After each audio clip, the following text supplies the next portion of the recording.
Hi అండి. Welcome to Tarangini talks. Summer అంటేనే పచ్చళ్ళ సీజన్ కదా! అయితే ఈ ఇయర్ నాకు కూడా ఆవకాయ పెట్టాలనిపించింది.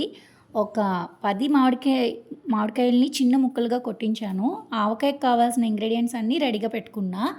అయితే ఇక్కడ నేను క్రిస్టల్ సాల్ట్ అండ్ ఆవాలు ఏవైతే ఉన్నాయో వీటిని ఎండలో పెట్టుకొని పౌడర్ చేసి వాడుకున్నా.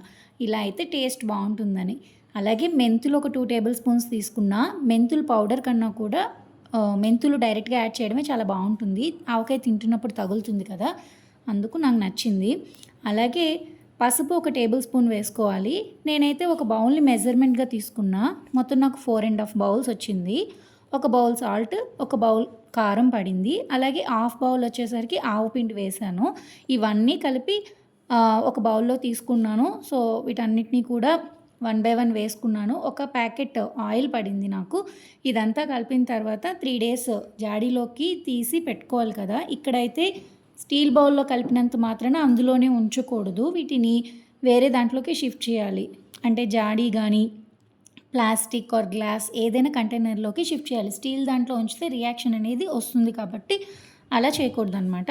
సో, నేనైతే వీటిని ఒక ప్లాస్టిక్ డబ్బాలోకి తీసుకోవడం అనేది జరిగింది. తర్వాత 3 డేస్ వీటిని ఉంచుతాం కదా! సాల్ట్, కారం 2 కూడా తక్కువగానే తీసుకోండి. ఒకవేళ సరిపోకపోతే 3 రోజుల తర్వాత మళ్ళీ కలుపుతాం కాబట్టి అప్పుడు టేస్ట్ చూసి కలుపుకోవచ్చనమాట.